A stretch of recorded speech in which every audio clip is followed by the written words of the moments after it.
महाराज, आप दुखी मत होइए। यदि ईश्वर ने चाहा तो हमें संतान की प्राप्ति अवश्य होगी। लेकिन कैसे मंत्री जी? मुझे तो लगता है इस जीवन में मुझे पुत्र का सुख नहीं मिलेगा। महाराज, आप हिम्मत मत हारिए। मैं भी तो आपकी तरह ही हूँ। मेरी भी तो कोई औलाद नहीं है। मैं तो रोज ईश्वर से पुत्र की कामना करता हूँ। यदि ईश्वर ने चाहा तो हमें औलाद का सुख अवश्य मिलेगा महाराज। राजा भीमसेन के कोई औलाद नहीं थी और न ही राजा के मंत्री की कोई औलाद थी।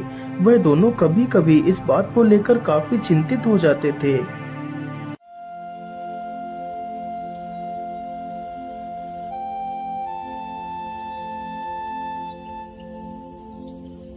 महाराज, आप मेरी माने तो आज हम जंगल की तरफ से घूम कर आते हैं। इसी बहाने आपकी कुछ चिंताएं कम हो जाएंगी महाराज। राजा मंत्री की बात से सहमत हो जाता है और फिर दोनों जंगल की तरफ निकल पड़ते हैं।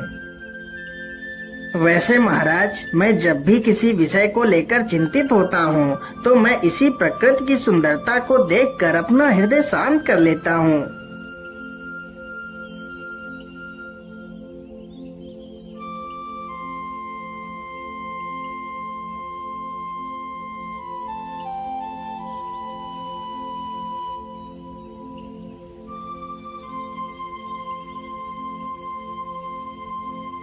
अरे, यह कौन है? यह तो कोई तपस्वी लगता है। चलो इसके पास चलते हैं।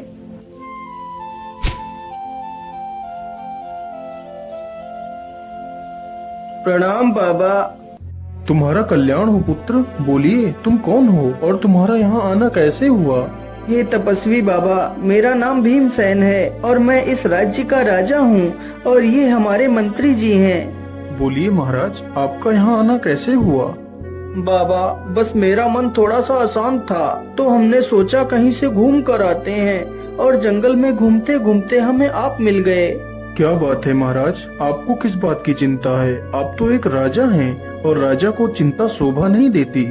साधु की यह बात सुनकर राजा तथा वह मंत्री दोनों अपनी सारी समस्या के बारे में उस साधु को बताते हैं। बस मुझे यही चिंता है बाबा, यदि मेरा कोई पुत्र नहीं होगा तो मेरे वंश को आगे कौन बढ़ाएगा? आप दोनों दुखी मत होइए। यदि ईश्वर ने चाहा तो आप दोनों को पुत्र की प्राप्ति अवश्य होगी। इतना कहकर वह साधु अपनी दिव्य शक्तियों से 2 आम के फल मंगाता है। ये लीजिए, आप दोनों एक एक फल अपनी अपनी पत्नी को खिला दीजिए और ईश्वर पर भरोसा रखिए, सब कुछ ठीक हो जाएगा।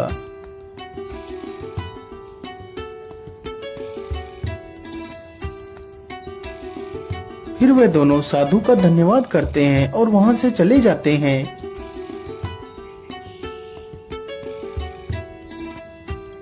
अरे महारानी जी, जल्दी से आप इस फल को खा लीजिए।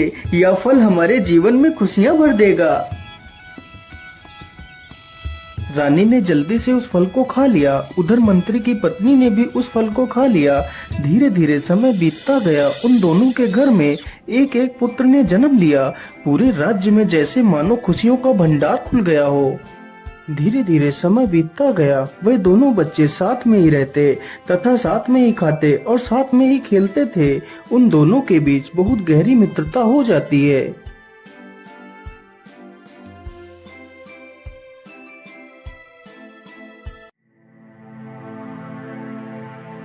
मित्र, आज मेरा मन शिकार पर जाने को हो रहा है। यदि तुम चाहो तो आज हम शिकार पर चलते हैं। राजकुमार के बोलने पर वजीर का लड़का शिकार के लिए तैयार हो जाता है।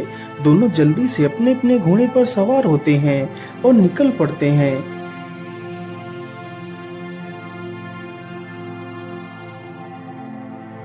उन्हें जंगल में घूमते घूमते काफी समय गुजर जाता है, लेकिन कोई भी शिकार हाथ नहीं लगता।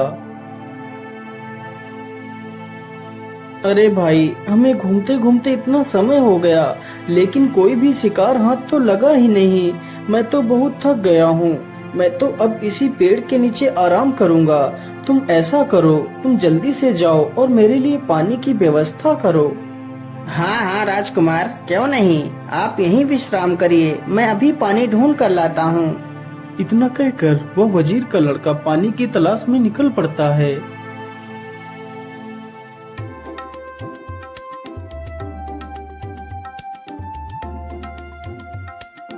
वो लड़का चलते चलते एक नदी के किनारे पहुंचता है तो देखता है कि एक बहुत ही सुंदर लड़की है जो एक शेर के पास बैठी है।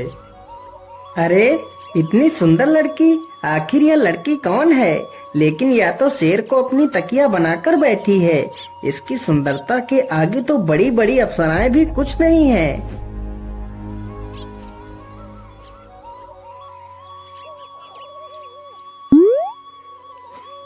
वजीर का लड़का जल्दी से मटके में पानी भर लेता है और कुछ पानी वह पी लेता है और कुछ पानी मटके में लेकर राजकुमार के पास पहुंचता है। ओहो भाई, तुमने आने में तो कितना समय लगा दिया। मेरी तो प्यास के मारे जान ही निकली जा रही थी। राजकुमार जल्दी से पानी पी लेता है। वापस आने के बाद वजीर का लड़का मानो कहीं खो गया हो। क्या बात है मित्र, तुम इतना परेशान क्यों लग रहे हो? मुझे लग रहा है तुम किसी गहरी सोच में डूबे हुए हो। फिर वह वजीर का लड़का सारी कहानी राजकुमार को बताता है। अरे भाई, मैं भी उस सुंदर लड़की को देखना चाहता हूँ। मेरा मन भी उसे देखने के लिए उत्सुक हो रहा है। चलो मुझे उसके पास ले चलो। फिर वह दोनों वापस उसी नदी के पास जाते हैं तो देखते हैं वह शेर अपना सिर उस सुंदर लड़की की गोद में रखकर सो रहा है। वाह वाह, यह तो मानो सुंदरता की देवी है। मैंने आज तक कभी भी इतनी सुंदर लड़की नहीं देखी। चलो मित्र, इसके पास चलते हैं। दोनों मित्र उस लड़की के सामने जाकर खड़े हो जाते हैं। वह लड़की कोई और नहीं बल्कि एक राजकुमारी थी। वह भी राजकुमार को देखती ही रह जाती है। उन दोनों को आपस में प्रेम हो जाता है। आप कौन हो सुंदरी, जो अपनी सुंदरता से इस स्थान को प्रकाशित कर रही हो? मैं बल्लभगढ़ की राजकुमारी हूँ। आपने मेरा परिचय तो पूछ लिया, लेकिन अभी तक अपना परिचय नहीं दिया। फिर राजकुमार अपना परिचय देता है। राजकुमारी जी, यदि आप बुरा ना माने तो क्या आप मेरे साथ घूमने के लिए चलेंगी?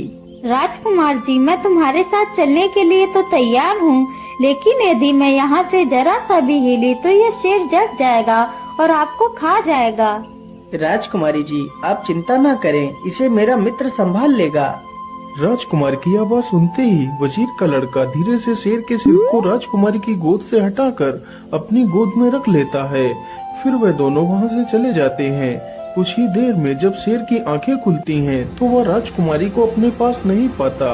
अरे तुम कौन हो और राजकुमारी कहाँ है? मेरा नाम प्रेम सागर है। राजकुमारी तो राजकुमार के साथ चली गई। फिर वह वजीर का लड़का सारी बात उस शेर को बताता है। अच्छा, राजकुमार तुम्हारा सच्चा मित्र है? हाँ हाँ शेर भाई, वह मेरा सच्चा मित्र है। बेटा, वह तुम्हारा सच्चा मित्र नहीं है। मैंने दुनिया में ऐसे बहुत से लोग देखे हैं जो खुद को सच्चा मित्र बताते हैं, लेकिन मुसीबत पड़ते ही वह दुम दबाकर भाग जाते हैं। वही कार्य तुम्हारे मित्र ने भी किया है। तुम्हें खतरे में डालकर खुद राजकुमारी को लेकर यहाँ से भाग गया है। जो सच्चे मित्र होते हैं वह अपने मित्रों को मुसीबत से बचाते हैं, न कि उन्हें मुसीबत में डालते हैं। मैं तुम्हें एक कहानी सुनाता हूँ, 3 सच्चे मित्रों की। बहुत समय पहले की बात है। भानगढ़ के राजा का एक पुत्र था जिसके 2 मित्र थे, जिसमें से एक बढ़ई तथा दूसरा ब्राह्मण था। बढ़ई के पास ऐसी शक्ति थी कि वह जरा सी चंदन की लकड़ी से एक ऐसा घर बना सकता था जो उस घर के मालिक के कहने पर कहीं भी आ जा सकता था, तथा ब्राह्मण के पास ऐसी शक्ति थी कि वह मृत शरीर को भी जीवित कर सकता था।